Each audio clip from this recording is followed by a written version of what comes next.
Dobry wieczór. Good evening, ladies and gentlemen. To begin with, I would like to complain. I am in a very difficult situation, in a very extraordinary situation. I am a panelist who is to perform single-handed. I haven't received any moderators, facilitators, so if there is one, you can always hold on to his question. If not, you have to keep talking.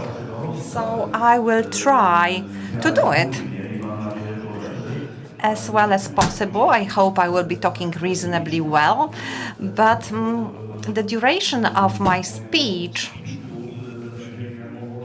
is rather long, so I hope I will not murder you. Please allow me to sit down. I will try to imitate the previous panels. All the panelists were sitting, most of the audience are sitting, so I will also sit.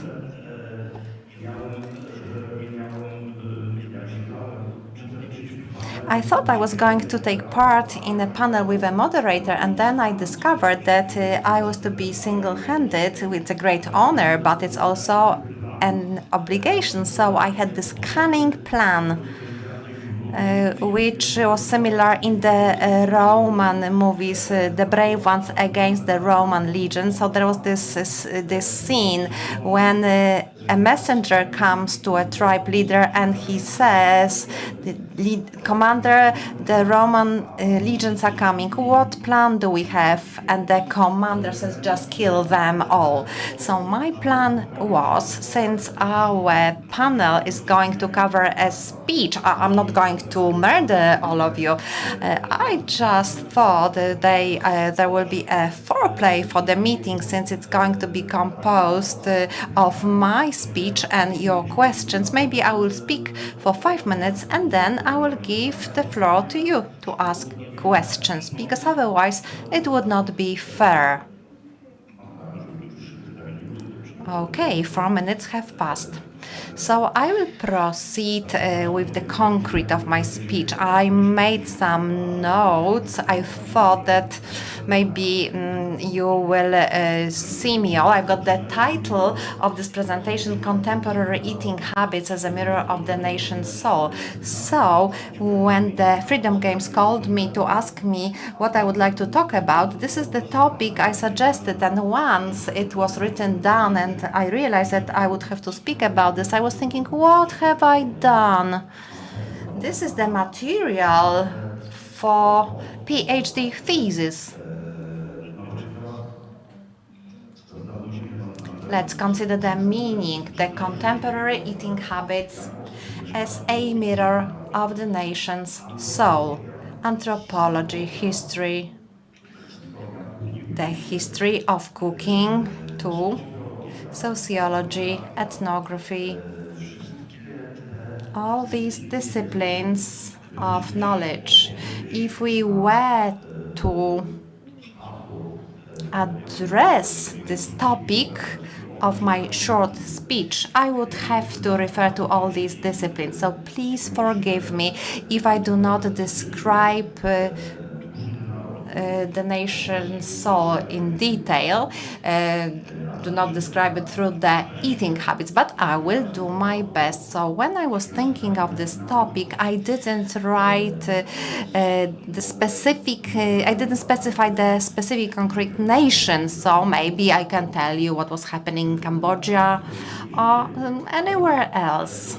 But we'll proceed with Poland. But before I do this,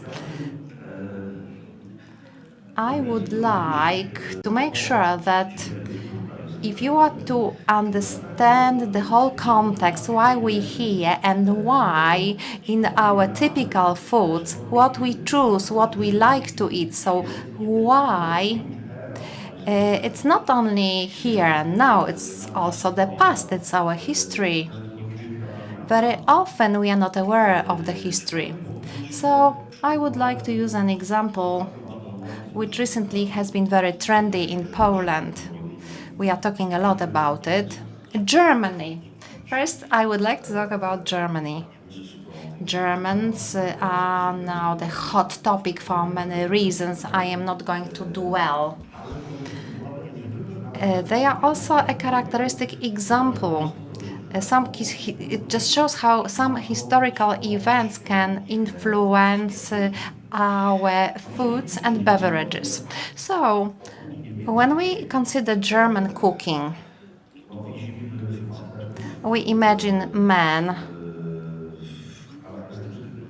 wearing characteristic jackets, women wear corset and skirts, frilly skirts, Dint und Trachel. So they eat pig's knuckle, they drink from 1 liter beer max. And this is a cliche. This is a Bavarian cliche. There is nothing like German cuisine or national cuisine cooking.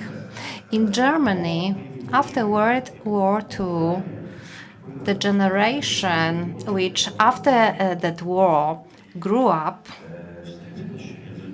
that generation was very much ashamed of what their fathers had done and grandfathers.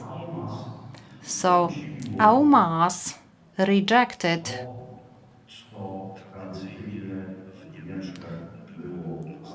the food that were in traditional German cuisine. It's not that Germans stopped eating specific regional dishes, specific characteristic for the specific regions.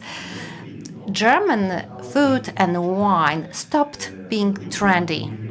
People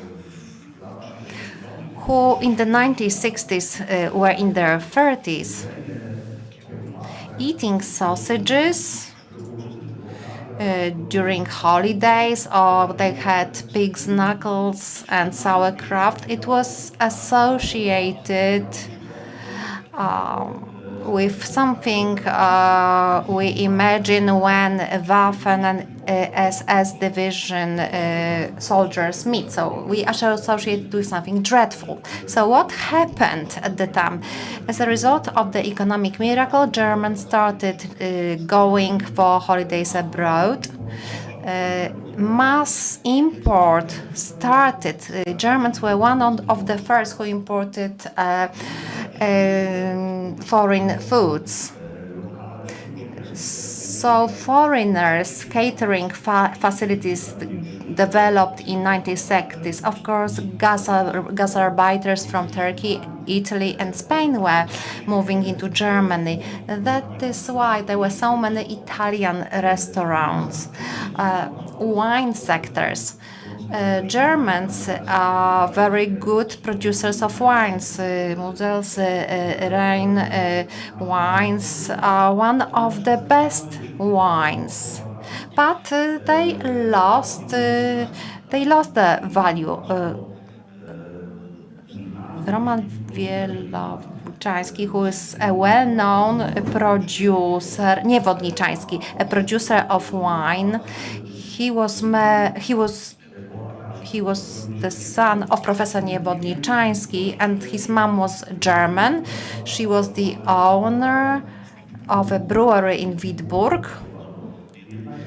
It's one of the biggest private breweries in Germany. So they were wealthy. They are wealthy people. So he started with wine production. So first, everybody was looking at him as if he was crazy when he was saying that he really values his wines a lot. So he was showing to me a menu dating back to the 1920s, menu of the restaurant of Berlin, where the German wines produced using the champagne method were valued higher than champagne. Pinot Noir and Rhine and Mosel German wines were as expensive as the top products from Burgundy or Bordeaux. So when I was meeting with him, and it was in the late 1990s,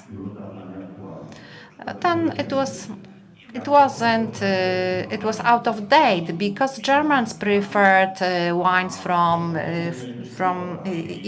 France or Spain, and they didn't value German products. So the new generation had to come. They didn't have to be ashamed anymore for their fathers. Maybe they had to be ashamed for their grandfathers or great grandfathers, so that the change could occur. We often forget that it was in Germany for the first time that when the first mass singing of the German anthem. I'm not talking about these previous nostalgic meetings of the former Wehrmacht soldiers of Waffen SS. So the Germans sang publicly the anthem in 2006 in the football stadium during the football championship. Then everybody in the stadium was singing the anthem composed by the Haydn, and they were waving German flags. So it was it was a strange sensation when people heard this singing. But it doesn't apply to the generation that is before us. So the German approach changed to German cooking, German wine. Roman Niewodniczański sells his wines at very high prices, and they are very popular. And now they are on the restaurants' menus. 20 years ago, in German restaurants, there were wines from all over the world, but German wine was missing. So it illustrates, in a nutshell, it shows eating habits that reflect, in a way, the soul of the nation. The soul of that nation in 1960s, 70s, and 80s contributed to the situation that when they had when there was special moment and occasions, they didn't want to have German food nor drink German wines. It has just recently changed. What's the mirror of our soul when we look at it through the eating habits? The soul has a lot of little corners, and a mirror can show the image differently, because in one fragment, if a glass, the glass can magnify or it can reduce the image, it can distort the image. It's like a stained glass window. It consists of different elements. So Polish cuisine is composed, Polish mirror is composed of several fragments. And when we are looking at it in the context of food, we can show these different aspects. First of all, we've got people who think that Polish cuisine is the best in the world, that there is nothing better than Polish cuisine.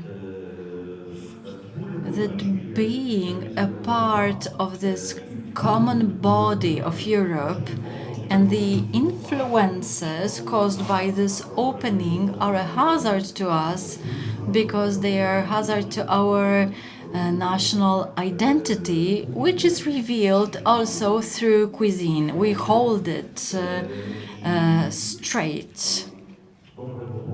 Good because it's Polish. Every nation has such a stupid marketing statement by British, by the Czech, as if eggs laid by hands in the Czechia were different than those laid by hands in Slovakia. I know it matters, the conditions in which the hen lives, whether it's a hen from a cage or free range eggs. Hens don't have nationality, and just like autumn, but we call it golden Polish autumn. If we stand at the border and put another leg to Slovakia, is it Slovakian golden autumn? That's nonsense. That's stupid approach to cuisine and autumn, but it is equally stupid to say that it's good because it comes from the particular country. It is not good because it's Polish, Spanish, or English. It's good because it's good, and that's it. And that's the only reason why it can be considered good. These people think that it's good because it's Polish. The most interesting thing is how the group of those devoted to tradition, or whatever we call them, defines Polish cuisine. They define Polish cuisine and they include such things as pierogi, pork chop, broth. Simply speaking, there is no single dish which is Polish of origin, because pierogi originate from China.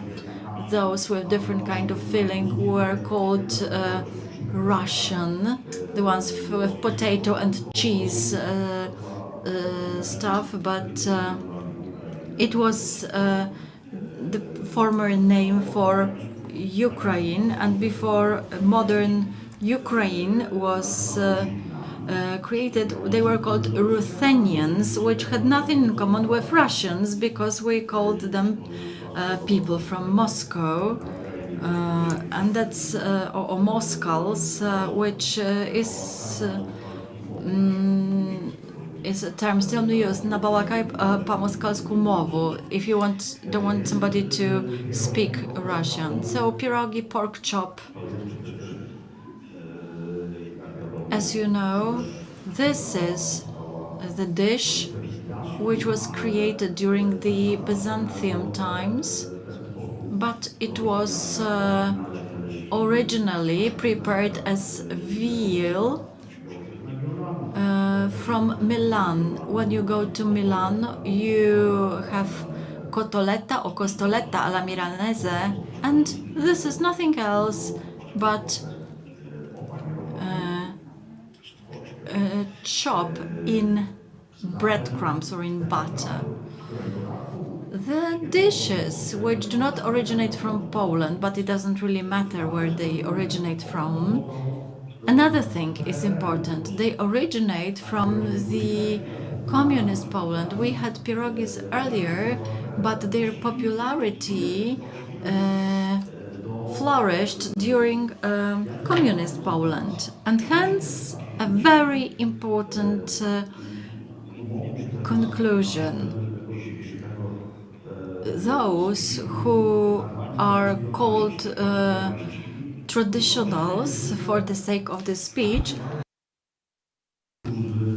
laugh at those who don't eat meat, vegetarians, vegans, and we'll move on to this part of our soul in a moment. They claim that eating meat is an element of patriotism and national pride. There are such opinions voiced directly. Yeah, you can eat your leftist green stories, green veggies, and we, real Poles, we do eat meat. Where does this devotion to meat come from? And it has been elevated to the notion of something absolute. I shouldn't be the one talking about it. We would need the entire group of scientists to talk about it, but we reach the essence of who we are today.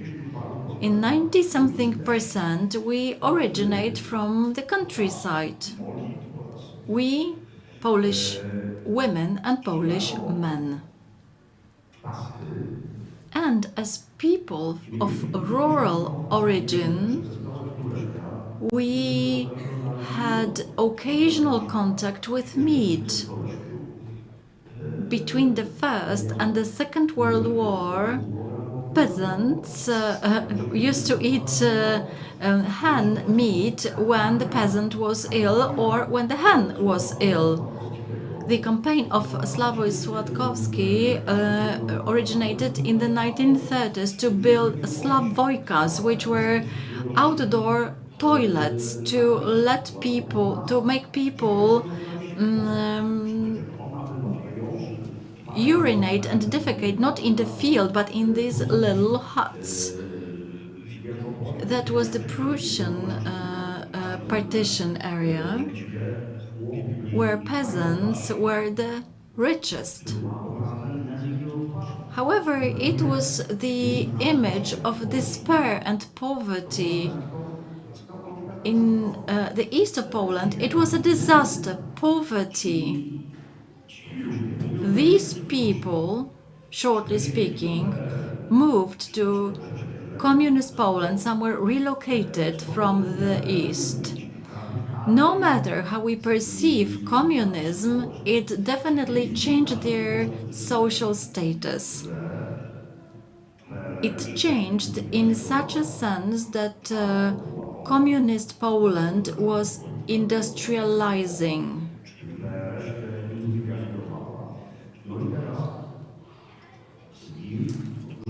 And the workers' class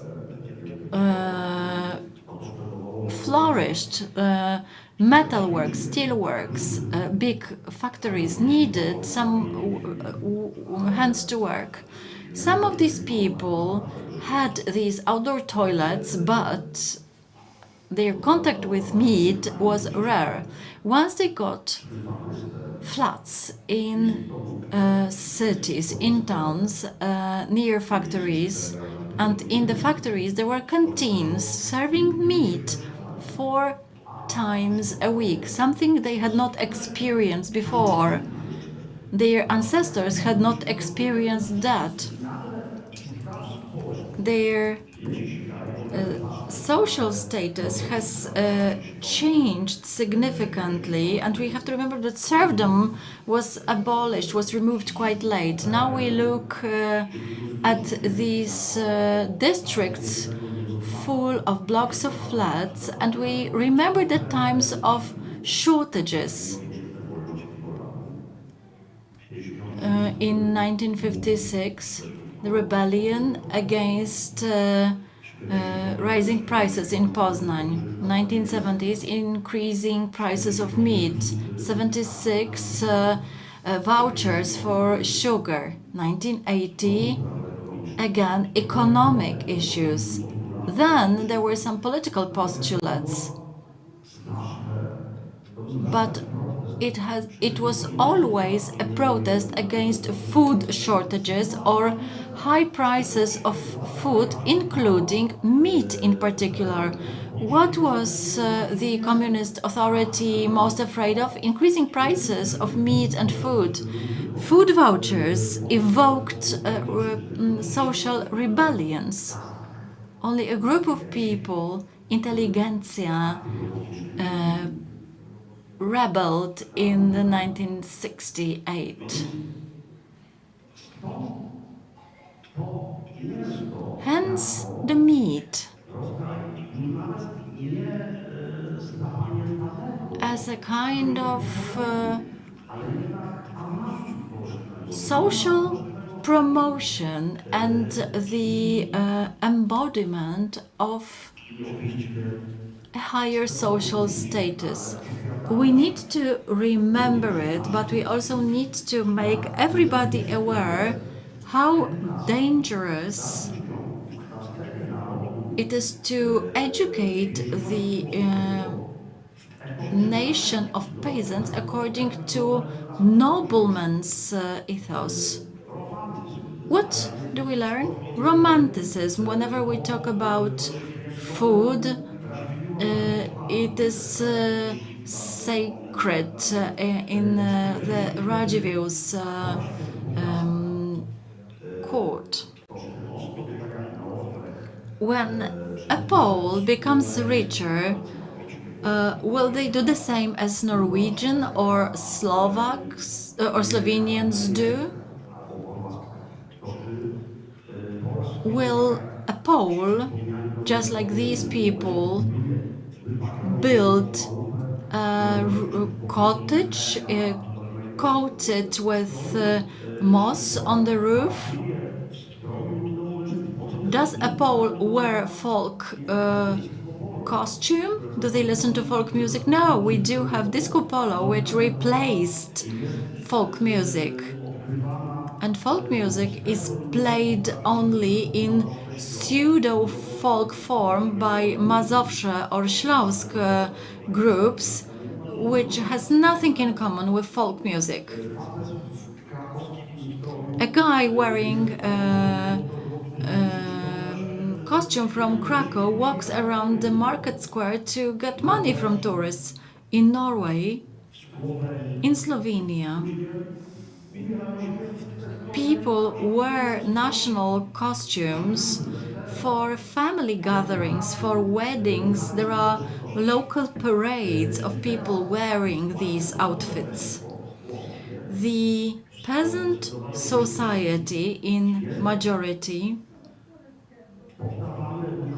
is subject to education by noble people, game, roast pigs, and this should be the symbol of our cuisine. People are ashamed of the poverty they experienced in the past. Because we are immersed in this nobleman gravy. And now we are moving on to another part of this mirror of our souls. There are people who understand it very well. Unfortunately, these people also think that since we live in this part of the world, we should eat what this land offers. Contrary to the ones I mentioned previously, they do not think Poland is uniform for its cuisine. Those ones say Poland is uniform, all Poles are one big family, and it would be best if nobody stood out and everybody had broth or tomato soup made of tomato passata from a jar. The second group respects local traditions and they understand one thing, that Poland is a large country consisting of different regions, that in Poland people speak different languages. The majority of us speak Polish, but we've got Kashubian language, which uses a different alphabet. We've got Silesian language. I know that some professors claim it's a local slang, but what is the definition of a nation? Should professors say what a nation is? 100 professors and fatherland, you are lost. Who can become a professor nowadays? That's the quality of tertiary education in Poland. The only proper definition of a nation is when a group of people considers them a nation, nobody can challenge it. If somebody thinks they speak Silesian not as a local slang but as a language, we cannot deny it. We also have Polish citizens who consider themselves of Belarusian Ukraine. We've got Ukrainians, and I don't mean those who came to us recently. Remember the Vistula action? We've got Lemks, we've got Boykas, Jews. We have got Orthodox churches all over the place, but we inherited the Respublika of many religions. The Republic of Poland was multi-ethnic, multi-religious, and multinational country. Even if Poland became nearly mono-ethnical at a certain point in time, the nearly makes a huge difference. Hence, the people who understand our tradition and identity in a modern way acknowledge its force and power in the regions. If you are from Łódź, you might not know that something you eat, for example, dumplings with strawberries served with cabbage stew, is something completely unknown in other parts of Poland. I had to come here 30 years ago to see it. I didn't believe. I tasted it. And believe me, I don't come here to eat bigos, the sauerkraut dish. I come to eat the dumplings with strawberries. I come here to listen to some local words which can be understood in the rest of Poland, but with a completely different meaning. No one in Krakow will know that the word krańcówka means tram depot, or Angielka and Weka are the names for white bread or a kind of baguette. The world is complicated, fortunately. Only a fierce nationalist would like to equalize everything so that everybody is the same and the entire country is uniform. We respect local cuisine from the regional point of view. It is perceived from the regional perspective because this is where the real power is hidden. Cuisine is among the key magnets for tourists. There are many people globally who travel from one place to another and they don't bother about what they eat, but 20-30% travel to eat. Culinary tourism is the primary thing. It's supreme. We go to Mazuria to eat different species of fish, such as whitefish. We go to Podhale, so I don't know why we go there, but we used to go there to eat false flax mushroom. And they understood it in the times of young Poland, when wealthy people from all over Poland came to serve potatoes with cheese. I once asked the owner of such a restaurant from the highlands in Zakopane. It was illegally built, as the majority of buildings in Zakopane. There are places where law operates in a different way, and this is this place. I asked him, learning that his son would be getting married. I asked what they would serve, because they served trout, smoked trout, sheep's milk cheese, or pierogi stuffed with such cheese, saffron milk cup, potatoes with cheese. So I thought they would disclose this Highlanders cuisine that we don't know, that they don't serve to tourists. And he told me what they would serve. broth with pasta, and pork chop with pineapple, because they don't like what they serve to tourists. They disregard their cuisine. Why? Because they associate it with poverty. And for them, a pork chop with pineapple, it's a bit a thing of the past. But what is trendy now? Swiss chop, but you have to stuff it with cheese, ham, and mushrooms, and it's in butter, and that's a rich thing. Those who respect tradition know that this is not the way to follow. Hence, there are things in the menu that people were ashamed of. What is the peasant's cuisine? What is la cucina povera called in Italian? For instance, nettle soup. This is the dandelion salad, different kinds of porridges.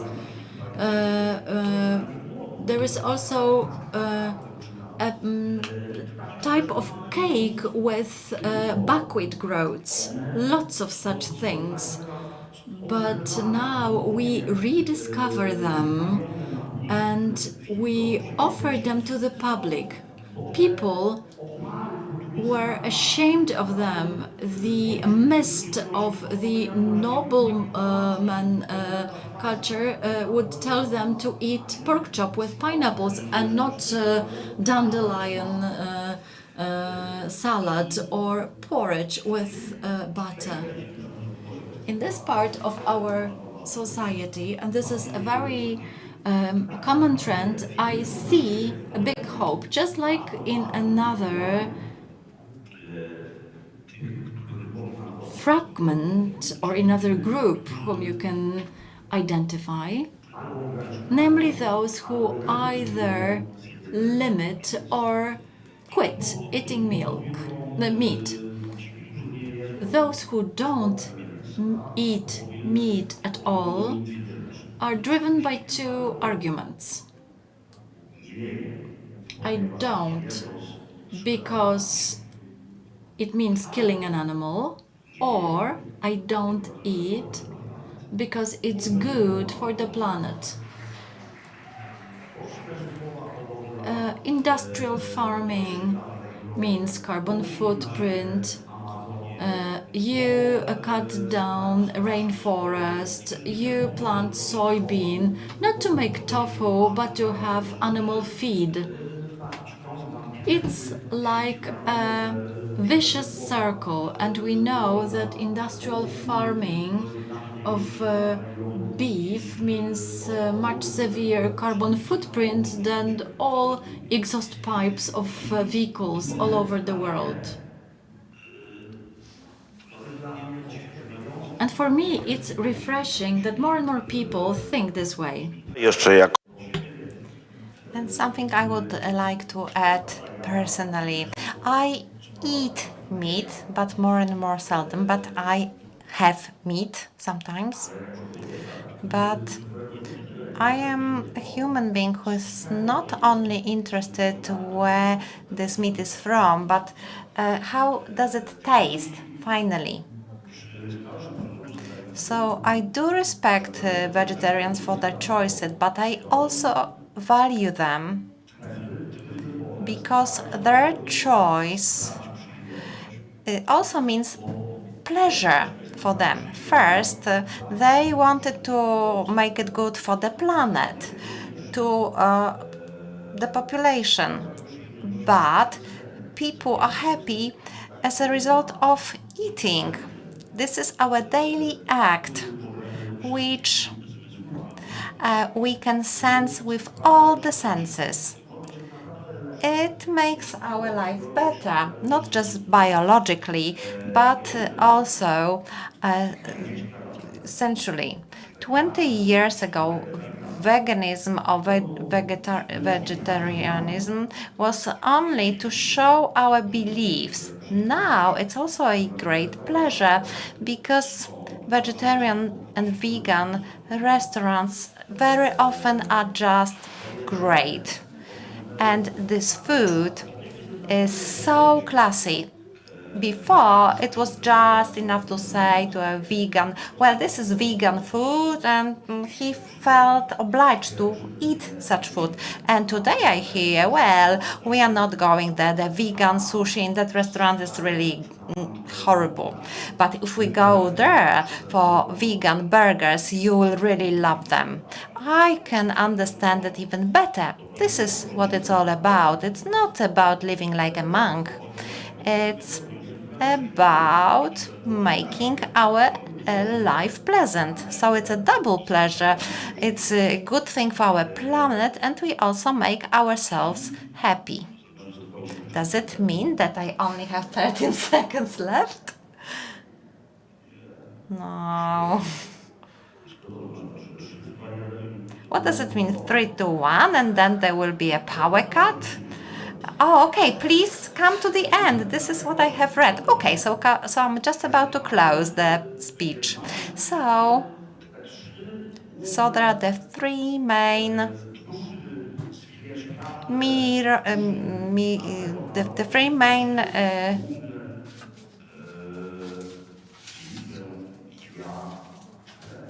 trends in our soul, in our souls of the mirror. The last two ones I love. The first one, well, I don't like it too much. It's not me. I'm talking only about food, more or less. But if we translate it to any other areas of our life, so talking briefly, which of these trends of eating will win? Well, the one which wins will have the impact on our nation, on our fatherland. Our fate depends on the preferences of the eaters. So depending which of the groups will be strong enough to follow the specific directions. This will be our directions, the direction of Poland. Okay, I'm just about to close, but I wanted to invite the audience to share some information. Yeah, you probably will say that initially I was speaking too much about Germans, but I love talking about Germans because we do not know Germany at all. So there are some cliches. All the time we watch war movies. So Germany is used as an alibi.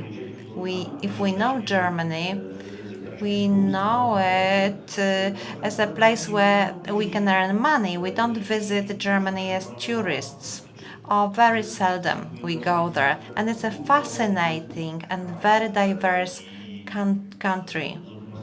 So, ladies and gentlemen, I do encourage you, visit Germany. I have seen many cities where next to the name of the city, oh, I would like to add something about Germans. I was talking about Western Germany, and Western Germany in the past, the Eastern Germany. Do you know the key dishes? There's Ungarische Gulasch and Russische Soljanka is the other dish. So these two dishes were adapted from the communist past. People from the Eastern Germany could go to the Balaton, so they were driving the Trabants and they were driving to Hungary, and they introduced goulash. Of course, it doesn't have a lot in common with the Hungarian goulash, but this is where many Soviet troops were stationed, so that is why they also have the Russian solyanka. Nobody forced them to cook solyanka, so you can see how past can influence the culinary soul of the nation. Solyanka is a very tasty book, but in the Eastern Germany version it's much worse. So questions, that's all from me. Thank you.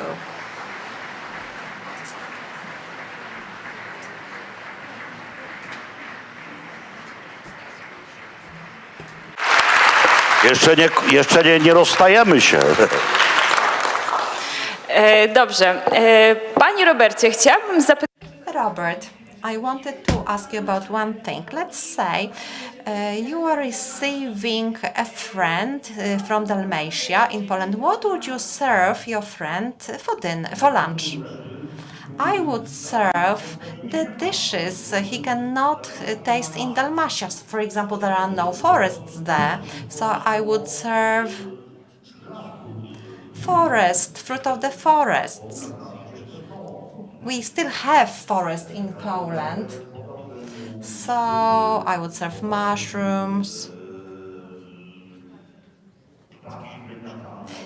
potato pancakes. They don't know potato pancakes with mushroom sauce. They don't know borscht, the white borscht. I'm not sure whether I would serve borscht because people do not want to eat borscht if they don't know what it is. So I would offer fruit of the forest, and of course I would be wearing a partisan gorilla costume.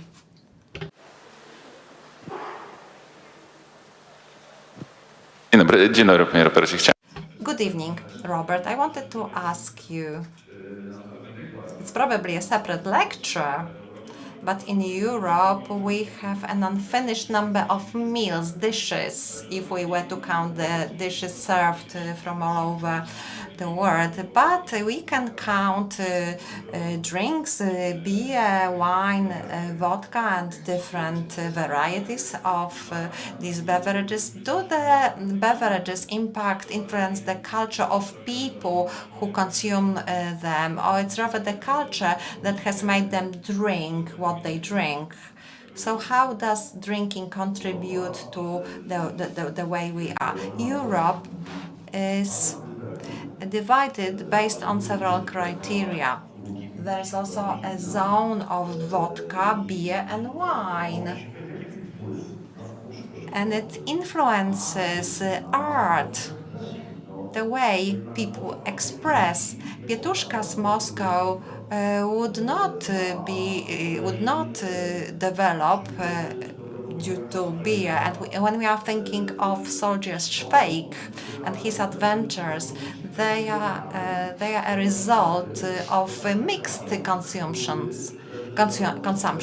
Czech is, the Republic of Czech, which is composed of three parts: Czech, Moravia, and Silesia. So the Republic of Czech is located in the beer zone, but it's also located in the wine zone, mainly Moravia. Hasek drank everything, and this is a case of an alcoholic. In the Czech, you drink both beer and wine, although we mainly associate Czech with beer. It's not an expression of Pietuszka's Moscow. The song, Mediterranean songs, is the culture of wine. So if we go through the art, you can see it clearly. Germany is a good example because they are located in two zones too. We associate Germany with beer. Why do I talk about Germany all the time? Somebody leads me to this theme. So a great part of Germany is the land of delicious wine. The vine has been cultivated since Roman times. So of course it impacts style, living style. Just like there is the zone of lard, olive, and butter. Which one I like best? It depends which drink I feel like it. Fortunately, I'm still lucky enough and I can move around the zones. What was the most weird dish? What do you mean weird food, strange food? Sometimes we think that what we eat is the real is something which is true and something else is weird. So, if we take a look at it objectively, to most people, it's strange, it's weird to eat bread because the most nations do not have breads. Indians, Chinese do not have bread. Indians have some cakes, and well, I'm always surprised with the chicken soup with potatoes. Okay, I will try to ask a question. I will refer to the previous question and to the meeting with Mariusz Szczygieł, and I would like to refer to my favorite Czech cuisine. How do you explain that Czech cuisine and Moravian wines are not that well known in Poland? They are not very popular. Pierogi have come to Poland through Ukraine. I don't know how pork chop has come to us. The same with probably Wiener Schnitzel. Knedlik are not so popular in Poland. In Kraków you can buy Moravian wines, but you cannot buy them in Łódź. And they are excellent wines. I think it's too early in the sense that in the Polish People's Republic times we were living like in a cage. It was hard to go abroad. It was easier to go to communist countries such as Bulgaria or Slovakia. It wasn't so easy to go to France or Thailand. So when you are kept in a cage, and what can you see when you are in the cage? And if they let you out of the cage for short time, so if you leave it, you want to go to places you couldn't see from the cage. That is why we started traveling as far as we could, and we didn't notice valuable things that were quite close to us. Now it is changing because everybody has visited Vietnam or Thailand, and now they go to Moravia. I didn't have time to tell you about another group which shapes our culinary awareness. I'm talking about fans of foreign foods. There were always people who very often, without any reflection, they admired foreign foods. I like sushi very much and sashimi, but the fact that in Poland you can buy sushi in a department store, it's wrapped in a foil and it's treated as fast food. I think it's really quite unique when we look at the other nations. Sushi shouldn't be really served like this. Having sushi is very fashionable now. It's just trendy. But knedle, these dumplings, this is the word known in southern Poland. It is used.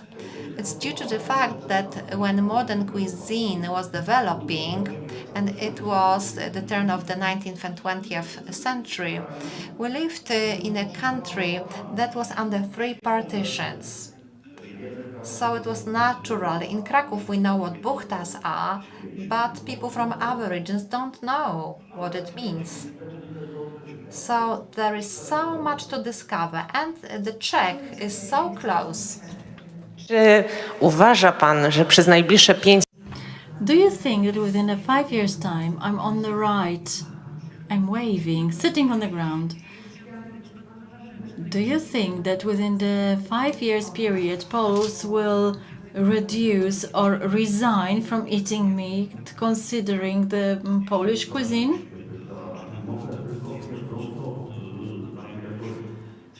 Well, I can give a positive answer to the second part of your question. I will definitely say no. They won't give up eating meat, but it's been happening. It's not only about inflation rate and the fact that a kilogram of chicken doesn't cost less than carrot. It's no longer like that.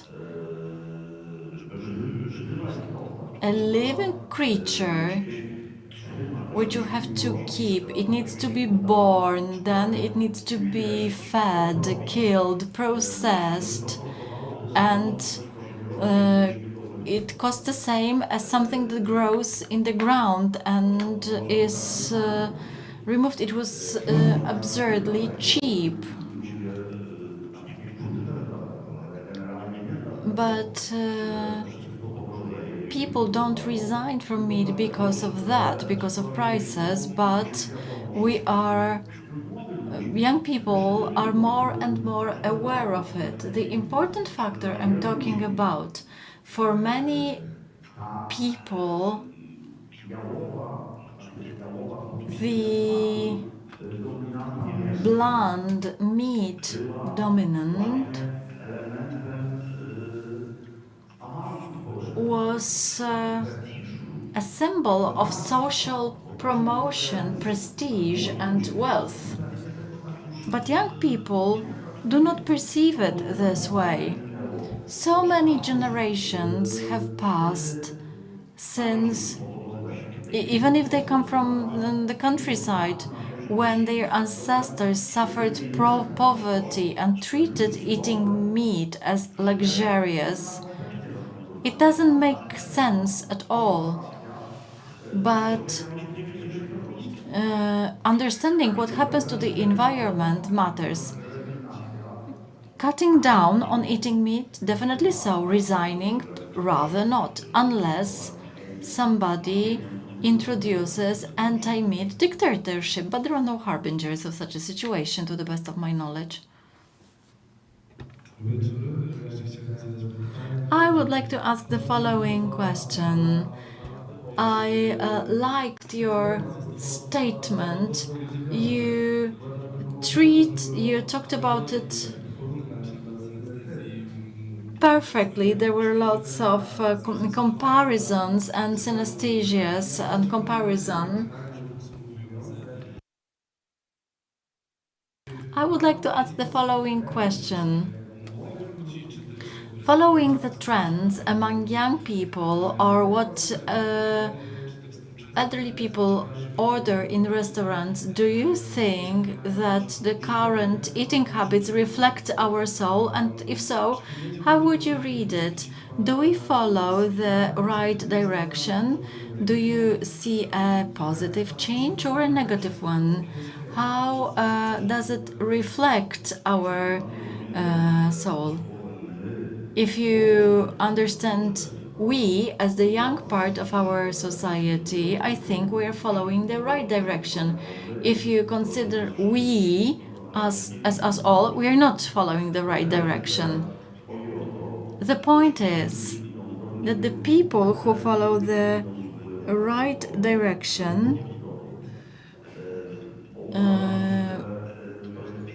should be the benchmark. This is the first generation who does not take an egoistic approach. They take problems holistically in such a sense that, for instance, Bolsonaro cuts down rainforests. 20 years ago in Poland, my peers would say, I don't care. They were busy pursuing their careers in large corporations. We have seen a change in the mindset. Now we think collectively, and I'm very happy to see it because I'm not a youngster any longer, but I share your mindset. I think that community is a great word present on many levels. Community means local government. This is the only reform which succeeded fully in our country. And since centralization, which you don't remember, but I do, and that's why I am so nervous about what is happening now. In the past, there was a person in Warsaw deciding about everything. Now, Lots of competences have been handed over to communities of counties, communes, communities, and the state. And finally, the community stands for people all over the world. And we should consider it this way. It seems that your generation shares this mindset in the majority of cases, but not everybody. Sociological research reveals it. Right, I would like to point out that participating in such a conference and seeing young people, I want to say that it's not only about us young people, but many showed that no matter at what age you are, you can have interesting opinions. So I would like to ask, have you been infected with the will to discover? I'm infected with the gene of youth.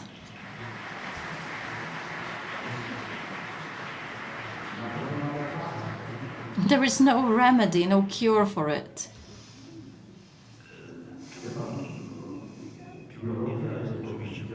Biology is important as it makes some processes inevitable, but biological age does not mean that people who are older have to be grumpy old men. It's rooted in your head. And you don't have to run. You don't have to jog. I hate sports. Let me reveal it openly. Sport is more. And we should end on such a happy note. Thank you very much.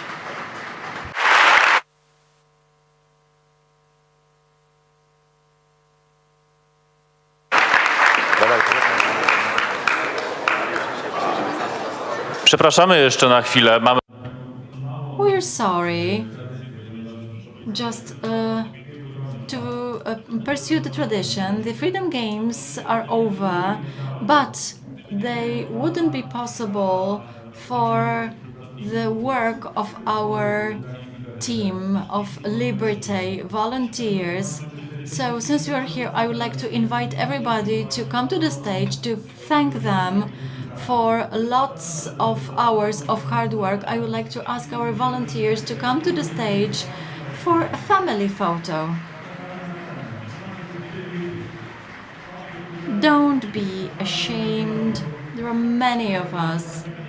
To organize such a meeting, over 400 panelists, discussions, we would like to ask Agnieszka Durmai's team to join me.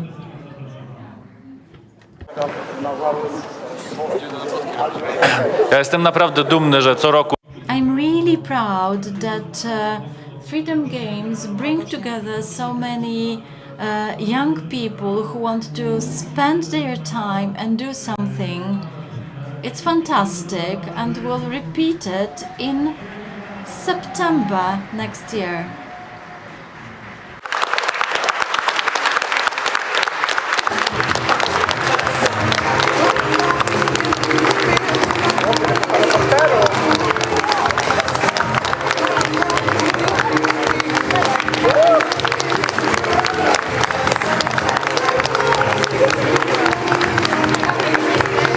i do zobaczenia za rok. See you next year.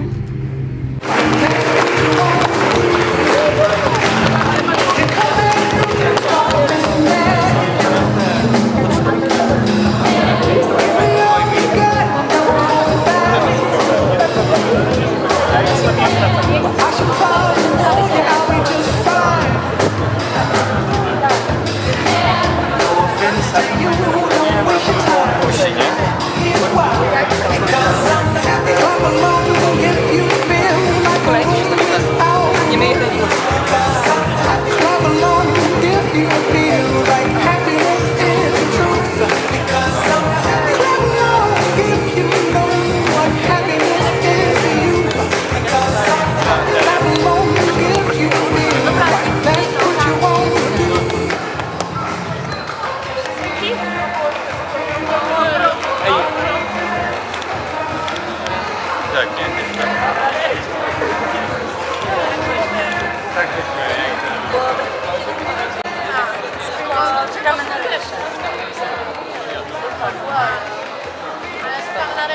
It's not always easy to recognize. It may look like this, or like this.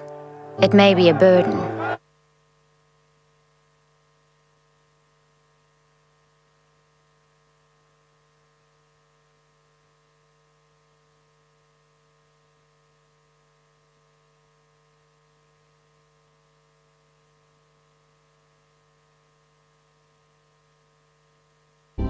And how it feels, how it tastes, and what it sounds like when we finally have it. It means different things to different people, but for many, it means everything. And if we all fight for it, it will eventually bring us together. Ihre Ausreise.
Atlas Network is, as the name suggests, a network, and it's global. We work all around the world. We're based in the U.S. We have about 159 partners in the United States right now, and the bulk of our partners are outside, nearly 500 in total.